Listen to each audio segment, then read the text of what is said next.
Hi guys, how are you. आज हम आपके लिए फिर एक अगली क्लास लेके आए हैं फिजिक्स की, जो कि काफ़ी अच्छे क्वेश्चन है।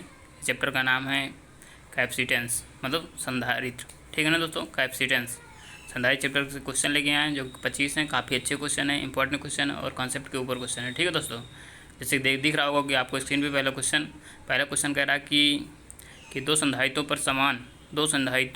पर समान आवेश है। यदि इनकी धारिताएं C1 और C2 हैं तो इनके बीच विभवांतर का अनुपात क्या होगा। विभवांतर का अनुपात पूछा दोस्तों, तो आपको देखो एक फार्मूला पता होगा कि जो C बराबर होता है कैपेसिटेंस, C बराबर मतलब संधारित होता है C बराबर Q/V।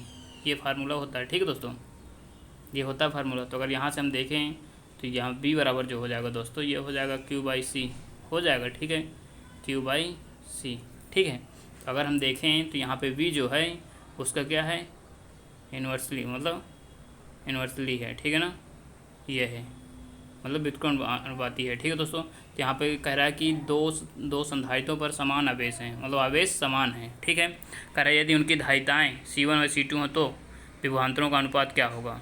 तो देखो यहाँ पे जो विभवांतर का अनुपात हो जाएगा दोस्तों, तो हम देखें कि अगर हम यहाँ पे B1 देखें, B1 प्रोपोर्शनल टू 1/C है। ठीक है ना दोस्तों, 1/C।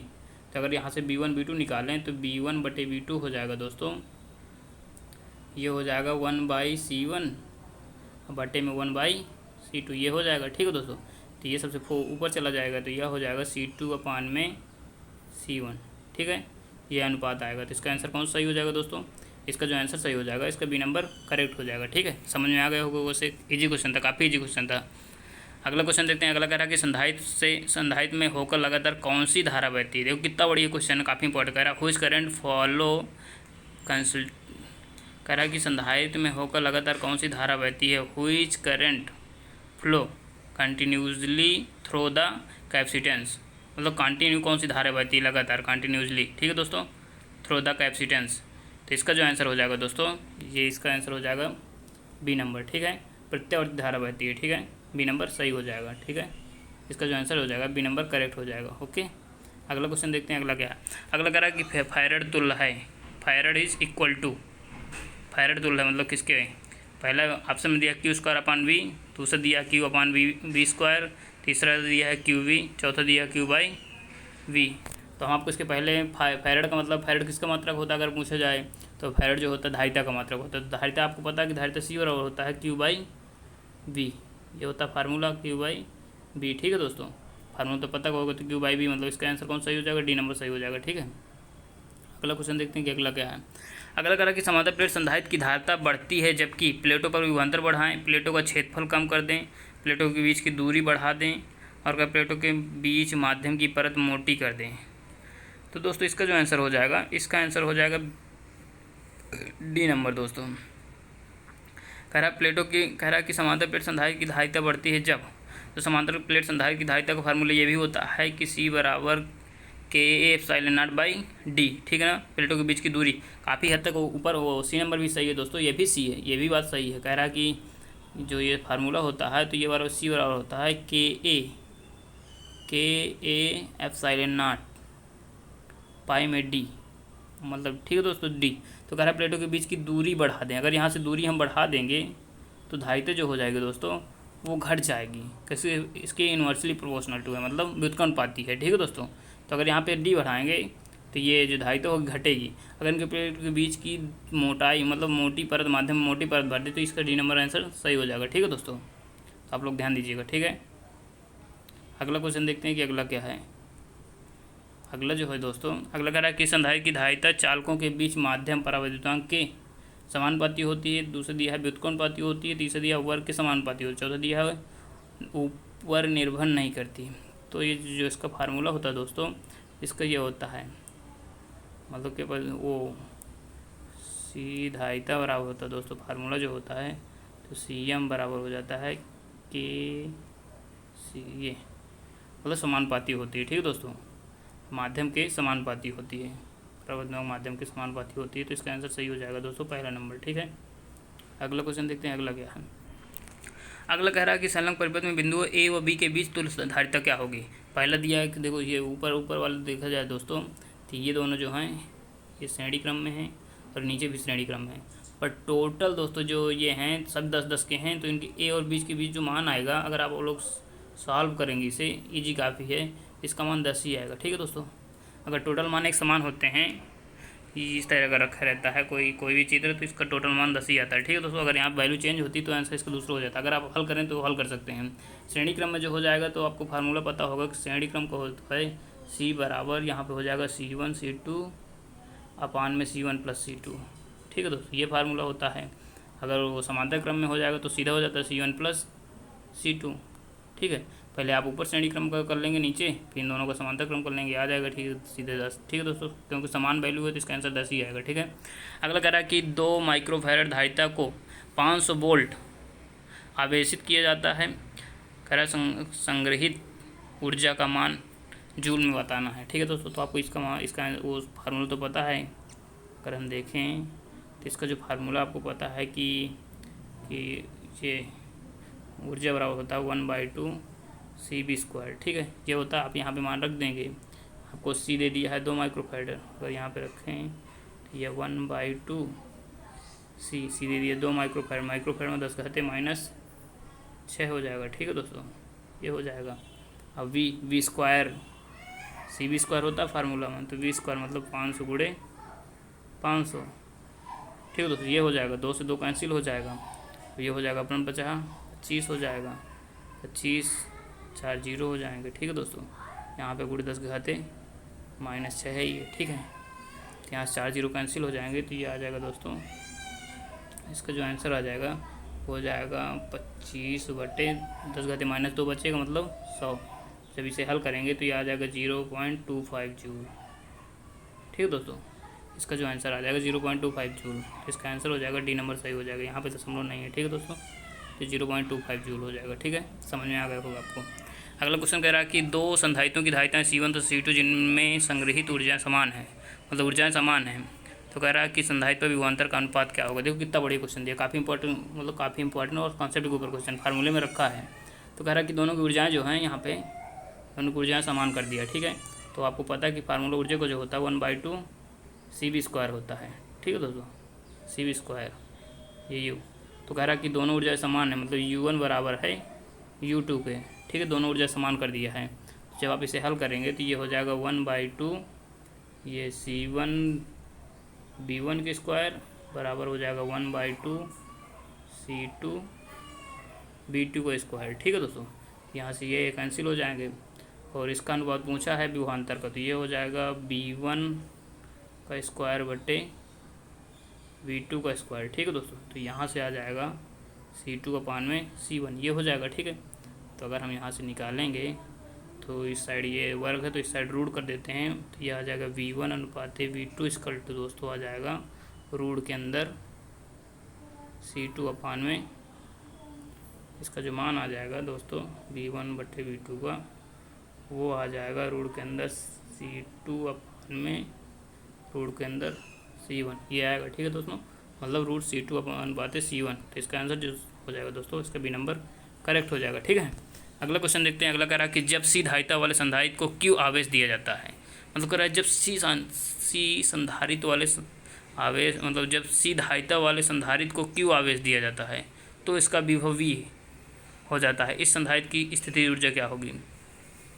इसके पहले हम आपको फार्मूला बताएं कि स्थितिज ऊर्जा का जो फार्मूला होता है दोस्तों, वो होता है 1/2 CV²।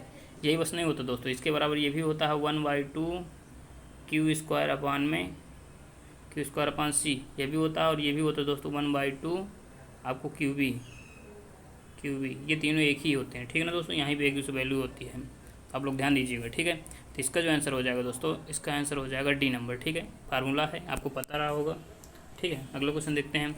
अगला कह रहा है कि एक आवेशित संधारित्र की दोनों प्लेटों को आपस में स्पर्श करा दें तो, कह रहा है कि एक आवेशित संधारित्र की दोनों प्लेटों को आपस में स्पर्श करा दें तो परिणामी आवेश शून्य हो जाएगा। अगला विकल्प दे दिया कि परिणामी विभव शून्य हो जाएगा। अगला दिया कि परिणामी विभव तथा परिणामी आवेश दोनों शून्य हो जाएंगे। अगले परिणामी विभव तथा आवेश दोनों शून्य नहीं होंगे। तो दोस्तों कहने का मतलब ये है कि समांतर प्लेट संधारित्र की बात कर रहा है कि एक आवेशित संधारित्र की दोनों प्लेट, तो ये दोनों प्लेट हैं, इसमें प्लस का Q है, इसमें माइनस का Q। ठीक है दोस्तों, इसमें कह रहा है कि दोनों को आपस में स्पर्श करा दें, तो दोनों को जोड़ दें। तो प्लस माइनस ये जीरो हो जाएगा, मतलब आवेश तो जीरो हो जाएगा, ठीक है दोस्तों। पर यहाँ पे परिणामी विभव भी जीरो हो जाएगा, ठीक है दोस्तों। तो परिणामी विभव जो होगा वो भी जीरो हो जाएगा, ठीक है। तो इसका जो आंसर हो जाएगा दोस्तों, परिणाम विभव तथा परिणाम आवेश दोनों शून्य हो जाएंगे, मतलब सी नंबर करेक्ट हो जाएगा, ठीक है। अगला देखते हैं। अगला कह रहा है कि संधारित्र की ऊर्जा किस स्वरूप में उपस्थित होती है। संधारित्र की ऊर्जा किस स्वरूप में उपस्थित होती है। पहले दिया आवेश के रूप में, दूसरा दिया धारिता के रूप में, तीसरा दिया विद्युत क्षेत्र के रूप में, चौथा दिया दोस्तों विद्युत विभव के रूप में। तो इसका जो आंसर हो जाएगा दोस्तों, इसका सी नंबर करेक्ट हो जाएगा, ठीक है। विद्युत क्षेत्र की तीव्रता के रूप में होती है, मतलब विद्युत क्षेत्र के रूप में होती है, ठीक है ना, विद्युत क्षेत्र के रूप में होती है, ठीक है। संधारित्र की ऊर्जा विद्युत क्षेत्र के रूप में होती है, आप लोग ध्यान दीजिएगा, ठीक है। तो आप लोग अपने नोट्स लेकर जरूर बैठा करिए, जो आपको लगे कि नहीं ये मतलब काफ़ी बढ़िया क्वेश्चन है, इंपॉर्टेंट क्वेश्चन है, तो आप लोग नोट्स में लिख लिया करिए, ठीक है दोस्तों। अगला देखते हैं, अगला क्या है। अगला करा कि जब आवेशी समांतर पट्टी धारिता की पट्टियों के बीच वायु माध्यम बदल कर परावैद्युतांक पदार्थ रखा जाए तो विद्युत क्षेत्र की तीव्रता करा कि घट जाएगी, दूसरा दिया कोई परिवर्तन नहीं हो, तीसरा दिया शून्य हो जाएगी, चौथा दिया दोस्तों बढ़ जाएगी। करा जब आवेशी समांतर पट्टी की संधारित्र की पट्टियों के बीच वायु माध्यम रख दिया जाए तब विद्युत क्षेत्र की तीव्रता क्या होगी दोस्तों। तो विद्युत क्षेत्र की तीव्रता जो हो दोस्तों वो घट जाएगी, ठीक है। इसका जो आंसर हो जाएगा दोस्तों, इसका आंसर हो जाएगा ये, मतलब पहला नंबर सही है, ठीक है। तो आप लोग ध्यान दीजिएगा, ठीक है, घट जाएगी। अगला कह रहा है समांतर प्लेट संधारित्र की धारिता कम करने के लिए प्लेटों के बीच रिक्त स्थान का मतलब दूरी, ठीक है ना। रिक्त स्थान यहाँ पे जो दिया है दोस्तों, ये जो दे दिया है यहाँ पे मतलब दूरी के लिए कह रहा है, बीच की दूरी तो वही तो होती है रिक्त स्थान में परावैद्युतांक भर दें। अगला कह रहा है को कम कर प्लेटों का क्षेत्रफल बढ़ा दें, मतलब धारिता कह रहा है कि धारिता संधारित्र की धारिता जो बढ़ा कम करने के लिए, कम है करनी है, ठीक है दोस्तों। तो आपको पता है धारिता मतलब संधारित्र की धारिता सी बराबर जो होता है वो होता है के epsilon not into A by D, आप लोग दिमाग में जरूर रखिएगा, ठीक है दोस्तों। तो अगर इनके बीच की दूरी दोस्तों घटा दें, मतलब दूरी को घटा दें, ठीक है, तो संधारित्र की धारिता जो होती है बढ़ जाती है। अगर दूरी को बढ़ा दें और क्षेत्रफल को घटा दें तो इसकी धारिता जो है कम हो जाएगी, ठीक है दोस्तों। तो कह रहा है कि सी बराबर के ए एप्सिलॉन बाई डी होता है। कह रहा है कि संधारित्र की धारिता कम करने के लिए, मतलब धारिता जो है कम करनी है, डिक्रीज करनी है, ठीक है दोस्तों। तो क्या करेंगे, तो बीच की दूरी को दोस्तों जो है बीच की दूरी को बढ़ा देंगे और जो ये होगा मतलब क्षेत्रफल जो होगा उसे घटा देंगे। अगर आप यहाँ से भी इतनी वो मतलब दूरी बढ़ाएंगे तो अपने आप ये क्या होगी कैपेसिटी मतलब धारिता जो होती है घटेगी, ठीक है दोस्तों। तो इसका आंसर सी नंबर सही हो जाएगा, ठीक है। अगला देखते हैं। अगला कह रहा है एक समांतर प्लेट संधारित्र के बीच की दूरी को बढ़ाया जाए तो प्लेटों के बीच विभवांतर का मान क्या होगा। देखो ये भी बढ़िया क्वेश्चन है। कह रहा है कि अगर संधारित्र प्लेटों के बीच की दूरी को बढ़ाया जाए तो आपको एक फार्मूला और पता होगा कि ये ई बराबर जो होता है दोस्तों कहें तो ई बराबर वी बाई टी, ठीक है दोस्तों। ये भी बढ़िया क्वेश्चन है। कई प्लेटों के बीच की दूरी को बढ़ाया जाए तो प्लेटों के बीच विभवांतर का मान क्या होगा। तो अगर यहाँ पे दूरी बढ़ाएंगे आप दोस्तों तो ये भी विभवांतर भी बढ़ेगा, ठीक है दोस्तों। यहाँ से अगर क्वेश्चन देखें तो कह रहा है कि दूरी को अगर बढ़ाएंगे, अगर यहाँ से देखें दोस्तों तो अगर इसे हम कांस्टेंट कर दें तो ये हो जाएगा v प्रोपोर्शनल टू डी के, हो जाएगा कि ना हो जाएगा यहाँ से। तो अगर यहाँ पे आप दूरी बढ़ाएंगे तो ये मतलब विभवांतर भी बढ़ेगा, ये प्रोपोर्शनल टू है, ठीक है दोस्तों। तो एक तरह से तो ये भी सही हो जाएगा। और एक तरीका और इसका समझने का, अगर आप कोएफिशिएंट से समझें मतलब धारिता से समझें तो यहाँ से अगर देखें देखो इसका जो फार्मूला होता है सी बराबर के एप्सिलॉन बाई डी होता है बाई डी। खरा अगर बीच की दूरी को बढ़ाएं, अगर ये दूरी बढ़ाओगे तो क्या होगी धारिता घटेगी, और जब धारिता घटेगी तो ये होता है सी बराबर क्यू बाई बी। जब धारिता घटेगी दोस्तों तो विभवांतर अपने आप बढ़ेगा, ठीक है दोस्तों। समझ में आ गया होगा। तो इसका सी नंबर सही हो जाएगा, ठीक है। दोनों तरीके से बताएं, आपको समझ में आ गया होगा, ठीक है। अगला क्वेश्चन। अगला कह रहा है कि 3 संधारित्र जिनके मान क्रम से 2, 4 और 8 माइक्रोफैराड हैं पहले श्रेणी क्रम में फिर समांतर क्रम में जोड़े जाते हैं, दोनों स्थितियों में इनकी तुल्य धारिता क्या होगी। अनुपात बताना दोस्तों। तो आपको पहले पता श्रेणी क्रम का जो फार्मूला होता है वो हो जाता है, अगर यहाँ से कहें कि श्रेणी क्रम का जो फार्मूला होगा दोस्तों वो हो जाएगा 1/c बराबर हो जाएगा सी डैश मान लो, तो ये 1/c1 plus 1/2 1c2 plus 1/c3 ये श्रेणी क्रम के लिए होता है। जब इससे आप निकालेंगे इनको, जब इसे हल करेंगे तो ये हो जाएगा 1/2 प्लस 1/4 प्लस 1/8 ये हो जाएगा, ठीक है दोस्तों। तो ये आ जाएगा 2 4 को 8 हो जाएगा, 2 हो जाएगा प्लस का 1 हो जाएगा। ठीक है दोस्तों, तो 6 1 7 मतलब इसकी जो धारिता सी आएगी दोस्तों, सी डैश, ये आ जाएगी दोस्तों 8/7। ठीक लगा, आप लोग ध्यान दीजिएगा, जो मतलब कहें श्रेणी क्रम मतलब सी एस बराबर आ जाएगा 8/7।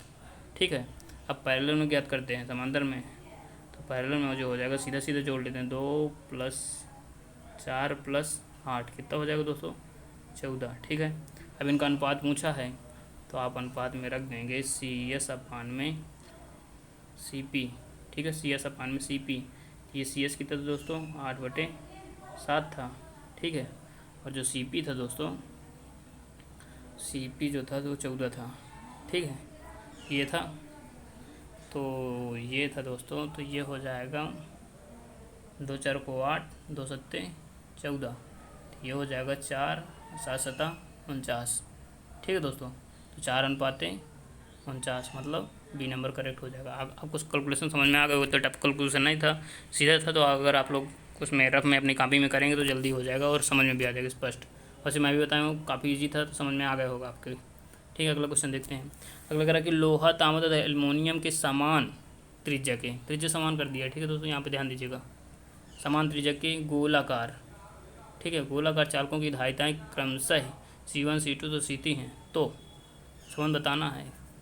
तो दोस्तों जब इनकी त्रिज्या समान है तो इनकी धारिताएं भी क्या होंगी, समान होंगी। ठीक है दोस्तों, आप लोग ध्यान दीजिएगा कैसे, आपको पता है कि गोलक की जो धारिता होती है वो होती है 1 नहीं, ये C बराबर होता है 4πε0 × A मतलब या फिर R कहें। ठीक है ना, ये होती है। अगला क्वेश्चन देखते हैं। धारिता की संधारित्र पर Q आवेश है, Q²/C का विमीय सूत्र बताना है। ठीक है दोस्तों, तो आपको पता है कि कह रहा है कि धारिता की संधारित्र पर Q आवेश है, तो Q²/C का विमीय सूत्र, तो आपको दोस्तों हम बताए हैं कि ये अगर देखें तो ये ऊर्जा के समान है, क्योंकि हम इसके पहले बताएं कि 1/2 CB² होता है, या फिर कहें तो 1/2 Q²/C ये होता है, या फिर कहें दोस्तों 1/2 QB। ये तीन एक दूसरे के बराबर होते हैं, यही फार्मूला थे। ठीक है, ऊर्जा के मतलब एक ही याद होगा, उससे तो आप निकलेंगे। तो ये ऊर्जा के बराबर है, तो ऊर्जा की विमा जो होती है आपको पता होगा, ऊर्जा की विमा जो होती है वो होती है mL² T-2, ये बीमा होती है। ठीक है दोस्तों, तो इसका आंसर कौन सा हो जाएगा, इसका डी नंबर करेक्ट हो जाएगा। आपको समझ में आ गया होगा। ठीक है, अगला क्वेश्चन देखते हैं। अगला क्या है, क्वेश्चन आपके खत्म हुए दोस्तों। तो हम आपको जो क्वेश्चन लेके आए थे कम से कम 25 क्वेश्चन थे। आपको जितने क्वेश्चन हो तो आप लोग कमेंट में जरूर बताइएगा। काफ़ी इंपॉर्टेंट क्वेश्चन थे और काफ़ी डीपली क्वेश्चन कंसेप्ट के ऊपर क्वेश्चन थे। ठीक है दोस्तों, तो अगर आपको वीडियो पसंद आए तो लाइक कीजिएगा और अपने दोस्तों के साथ शेयर कीजिएगा, ताकि आपको दोस्तों को भी इंपॉर्टेंट क्वेश्चन मिल सकें और उनको भी बढ़िया मतलब काफ़ी अपने आप में विश्वास कर रख सके। ठीक है दोस्तों, तो बाय। अगर कहीं कन्फ्यूजन हो तो आप लोग कमेंट में जरूर बताइएगा। ठीक है दोस्तों, तो बाय।